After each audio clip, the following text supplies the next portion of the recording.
First of all look at this what they are doing. अब आपने क्या observe किया, जब इनको पास लेके आते हैं तो आप ध्यान से देखिए इनके ऊपर के जो एरो हैं उनकी डायरेक्शन क्या है। अब इनको दूर लेके जा रहे हैं, अब देखिए इन एरोज की डायरेक्शन क्या है।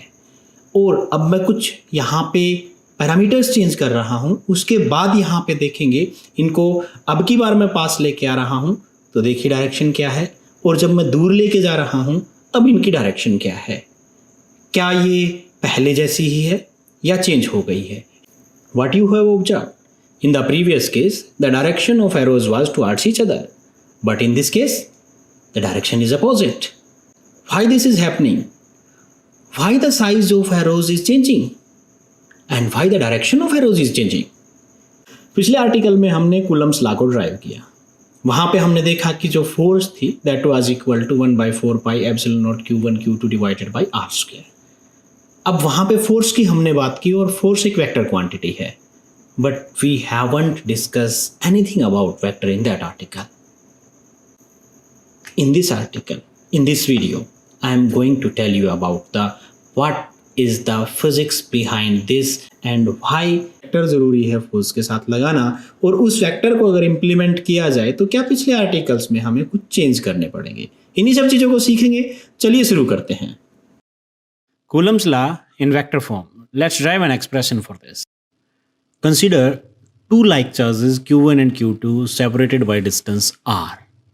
यहाँ पे आप like ले सकते हैं, unlike ले सकते हैं, that is totally different thing. For that, let us consider these are the two charges Q1 and another charge is Q. Here I will take these two charges as unlike charges. One is positive and another is negative. Q1 is positive, Q2 is negative. Since these two charges are unlike charges, then they must attract each other. तो यहाँ पे जो force रहेगी उन दोनों के बीच में वो फोर्स ऑफ अट्रैक्शन होगी, क्योंकि लाइक चार्जेस रिपेल करते हैं और अनलाइक चार्जेस एक दूसरे को अट्रैक्ट करते हैं। Now let us consider this is charge 1 and this is charge 2. These are the two charges.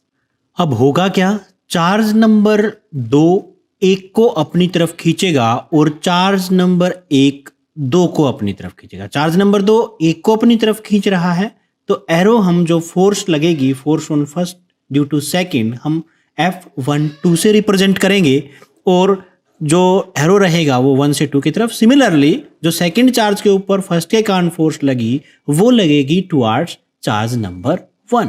तो ये डायरेक्शंस होंगी फोर्सेस की। यहाँ पे हमने कंसिडर किया था कि इन दोनों चार्जेस के बीच की जो डिस्टेंस है वो है R। तो ये ध्यान रहे जो डिस्टेंस है वो उनके सेंटर से लेनी है, ये नहीं है कि हम कहीं से भी कंसीडर कर लेंगे। Distance should always be taken from the centre of the two charges. पिछले टॉपिक में हमने कूलम्स लॉ पढ़ा था और उसमें जो फार्मूला निकाला था फोर्स का वो था 1/4 pi epsilon not Q1 Q2 divided by R square. उसी फार्मूले को अब हम यहाँ पे यूज करेंगे और उसी से बनाएंगे फिर उसकी वेक्टर फॉर्म क्या बने। Now the force on charge 1 due to second, because यहाँ पे जो चार्ज फर्स्ट के ऊपर हम फोर्स कैलकुलेट कर रहे हैं, सेकेंड के कारण we write F12 vector, we are driving in vector form is equal to 1/4 pi epsilon not Q1 Q2 divided by R square as derived from the Coulomb's law. To make it vector we use R12 cap. R12 cap is a unit vector, so this is equation number 1. Here R12 cap is a unit vector showing the direction of force. तो यहाँ पे जिस force की direction को represent कर रहा है ये एक unit vector. R12 means from 1 to 2 and R21 means 2 to 1. Similarly, force on second charge due to first can be calculated. That is F21, which is equal to 1/4 pi epsilon naught Q1 Q2 divided by R square, and the unit vector is R21 cap. This is equation number 2. यहाँ पे ये जो दो equation हमने drive की, इन दोनों में magnitude भी है और डायरेक्शन भी है, because unit vectors represent direction and the first part 1/4 pi epsilon naught first charge second charge divided by the square of the distance between them represents the magnitude. Here Q1 Q2 is less than 0, so attraction is there. क्यों मैंने ऐसा कहा, क्योंकि Q1 is positive, Q2 is negative, दोनों opposite charge हैं, उनकी product अगर हम कैलकुलेट करेंगे तो वो जीरो से छोटी आएगी, नेगेटिव आएगी. That's why the attractive force is there. Now, if we talk about these two unit vectors r12 cap and r21 cap, since these vectors represent opposite direction, because r12 represents direction from 1 to 2 and r21 represents direction 2 to 1. These are equal and in opposite direction. Now, if we use these in equation number 1, we get f12 is equal to 1 by 4 pi epsilon naught q1 q2 divided by r square. And now look at this.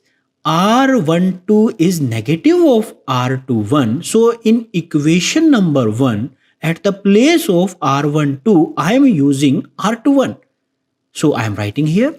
Now look at this. There is negative sign also. So I am putting this negative sign at the starting of this equation. So we get f12 is equal to minus 1 by 4 pi epsilon naught q1 q2 divided by r square r21 cap. अब इस blue circle के अंदर इस equation का जो part है, अगर मैं उसको सेकंड इक्वेशन के साथ कंपेयर करता हूं तो this is very similar and not similar, this is exactly the same. So I can write f12 vector is equal to minus f21 vector because at the place of this I can write f21. अब यहां देखिए तो f12 is equal to negative of f21 means magnitude is equal. In vectors, negative sign means opposite direction. From here, it is very clear that electrostatic force exerted by two unlike charges are equal in magnitude but opposite in direction. So, this was the case for unlike charges. They exert equal and opposite force on each other and the force is attractive in nature. Now, what happens if we change unlike charges to like charges? Both charges are like, either both are positive or both are negative. Both are the same type of charges. What will happen? What changes will be there?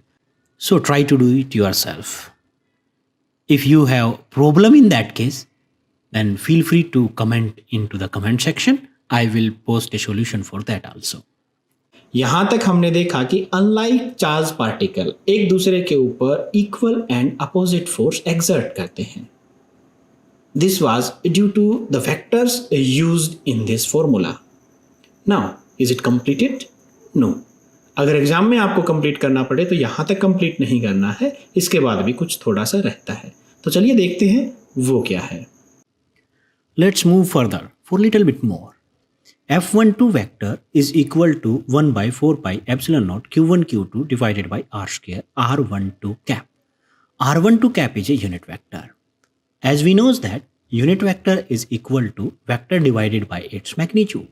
So r12 cap will be equal to r12 vector divided by r12 vector magnitude. Since magnitude of r12 vector is equal to magnitude of r21 vector and that is equal to r, because this is a scalar quantity and the distance between the two charges.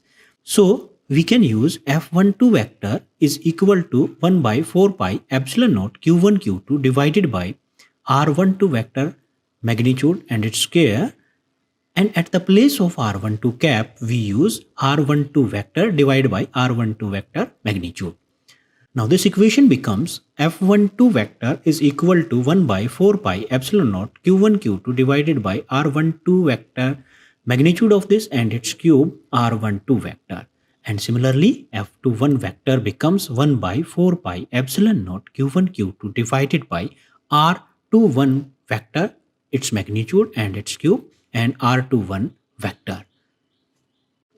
So these two equations represent Coulomb's law in vector form. These are the two equations up to which we have to complete this article. So this is the whole of the article, Coulomb's law in vector form, जो कि represent कर रहा है magnitude as well as direction of force in case of electrostatic forces.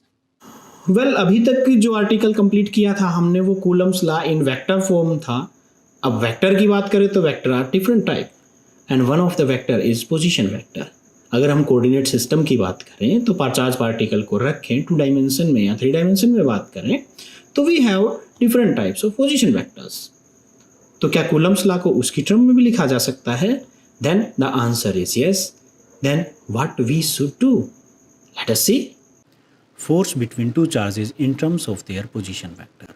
For that, let us draw these two axes and the two charges. Let R1 be the position vector for charge first and R2 be the position vector for second charge. Let these are denoted by A and B and the charges are Q1 and Q2. This is the line joining the two charges, and R12 vector represents direction from 1 to 2 and R21 vector represents direction from 2 to 1. These are in opposite directions. R12 vector and R21 vector are opposite to each other. Let O be the origin and these are the two axes X and Y. Let OA is equal to R1 vector and OB is equal to R2 vector. These are the two position vector. अब हम इन दो equation जो पहले हमने Coulomb's law in vector form में की थी उन्हीं का इस्तेमाल करेंगे इस पोजीशन वेक्टर के लिए। ये दो इक्वेशन थी F12 वेक्टर के लिए एंड F21 वेक्टर। F12 जो force on first charge due to second लगती थी एंड F21 जो force on second charge on first लगती थी। इसके लिए सबसे पहले हमें जो दो वेक्टर हैं R12 vector and R21 vector उनको हमें पोजीशन वेक्टर में बदलना पड़ेगा और उसके लिए हम इस्तेमाल करेंगे triangle law of vector addition. अब यहाँ पे O A vector plus A B vector gives O B vector which implies that R1 vector plus R12 vector is equal to R2 vector and R12 is equal to R2 minus R1 vector. Similarly, we can find R21 vector that will be equal to R1 vector minus R2 vector. So in this way we can find the value of both the vectors R12 as well as R21 vector. Using these values in these formulas, we get F12 vector is equal to 1 by 4 pi epsilon naught Q1 Q2 divided by R2 vector minus R1 vector. I am putting the value of R12 vector from these two equations and modulus its cube and R2 vector minus R1 vector. This is equation number 6. And similarly F21 vector is equal to 1 by 4 pi epsilon naught Q1 Q2 divided by R1 vector minus R2 vector mod and its cube R1 vector minus R2 vector. This is equation number 7. Now these two equations represents Coulomb's law in terms of their position vector. तो इस तरीके से हम Coulomb's law को position vector के term में represent कर सकते हैं।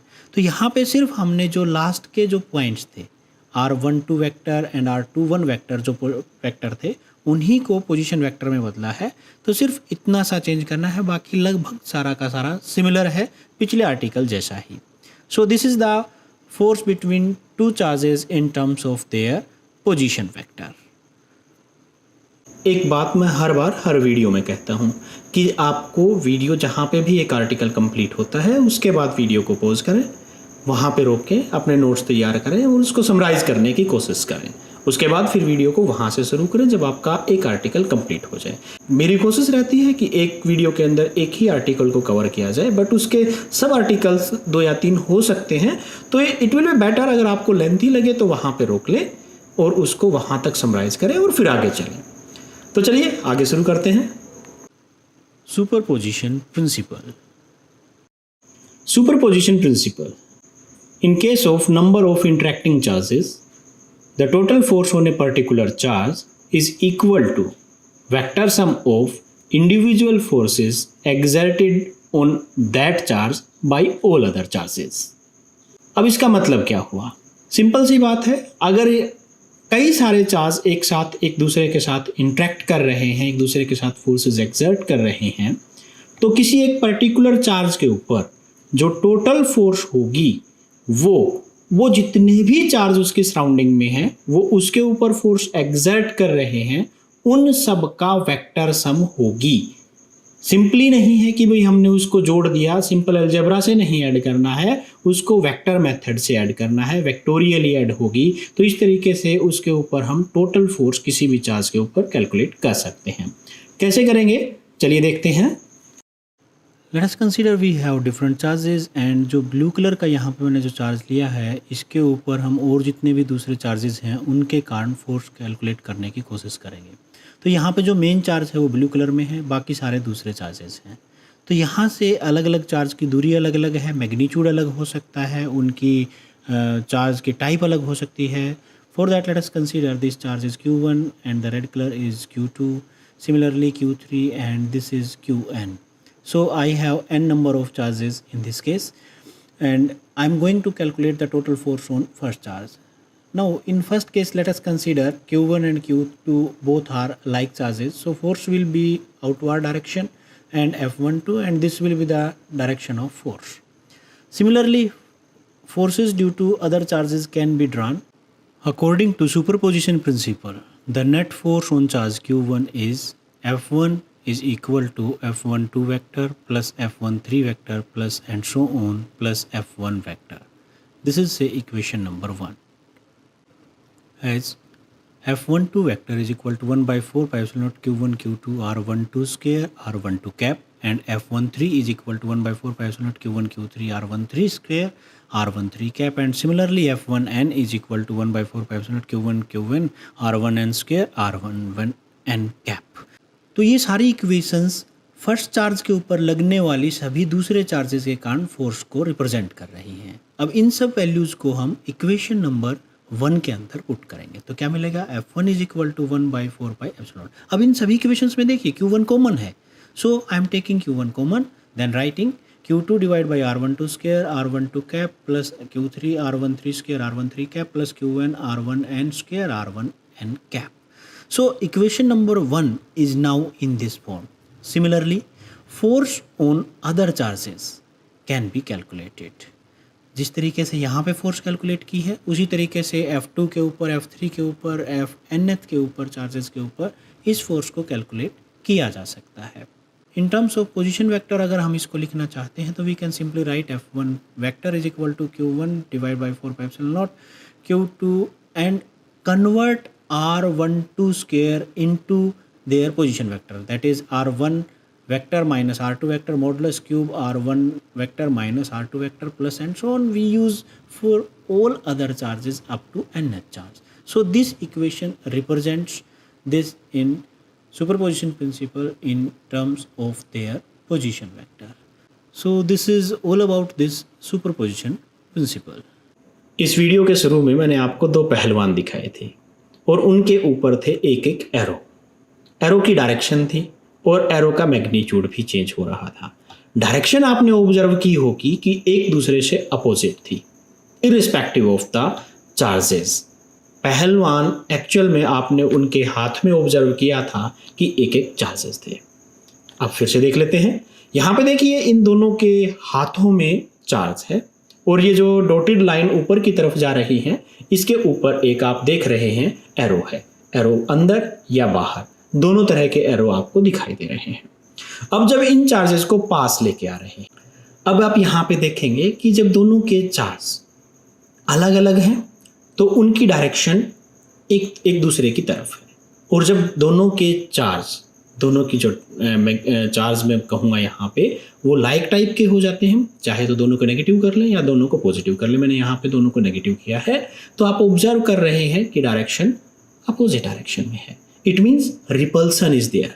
द फोर्स जो एरो है वो फोर्स की डायरेक्शन को रिप्रेजेंट कर रहे हैं, इस डायरेक्शन में है. इसका मतलब कि फोर्स रिपल्सिव है और एक दूसरे की तरफ है, इसका मतलब फोर्स अट्रैक्टिव है. तो आपने ऑब्जर्व किया कि जब हम उनको पास लेके आते हैं तो पहला केस जो आपने ऑब्जर्व किया है या एक चीज आपने ऑब्जर्व की कि जैसे जैसे पास लेके आएंगे size of the arrow increases irrespective of the charge. हमने कैसा भी चार्ज लिया उससे इसका कोई लेना देना नहीं है. वो दोनों एक जैसे चार्ज हैं या दोनों अपोजिट हैं, बट जो साइज ऑफ द एरो है हम जैसे जैसे चार्जेस को दोनों चार्ज को एक दूसरे की तरफ लेके आते हैं. जब मैंने दोनों पॉजिटिव चार्ज लिए हैं तो भी और जब मैंने दोनों नेगेटिव चार्ज लिए हैं तो भी. ऐसा क्यों हुआ? ऐसा इसलिए हुआ कि force is inversely proportional to square of the distance between them. हमने एक फार्मूला पढ़ा था, F is equal to 1/4 pi epsilon Q1 Q2 divided by R square. R is the distance between the two charges. अब यहाँ पे क्योंकि inversely proportional है, distance ज़्यादा होगी तो फोर्स कम लगेगी, फोर्स कम लगेगी तो फोर्स वेक्टर का जो मैग्नीट्यूड है वो कम होगा और जो एरो का साइज है वो कम होगा। तो यही कारण है कि जब डिस्टेंस इनके बीच की बढ़ रही है तो साइज ऑफ द एरो आप ऑब्जर्व कर रहे हैं घट रहा है। अब यहाँ पे देखिए दो चार्ज के बॉक्स हैं, एक चार्ज 1 है, एक चार्ज 2 है। इनके ऊपर भी आप ध्यान रखेंगे, चार्ज 1 नेगेटिव, चार्ज 2 पॉजिटिव, तो फोर्स ऑफ अट्रैक्शन है वो नज़दीक आ रहे हैं, तो जो वेक्टर है वो एक दूसरे की तरफ है। Now I am changing from this negative to positive, एक को चेंज कर लेते हैं। अब यहाँ पे देखिए ये 0 हुआ है, 0 होते ही अब उनके बीच में कोई भी फोर्स नहीं है।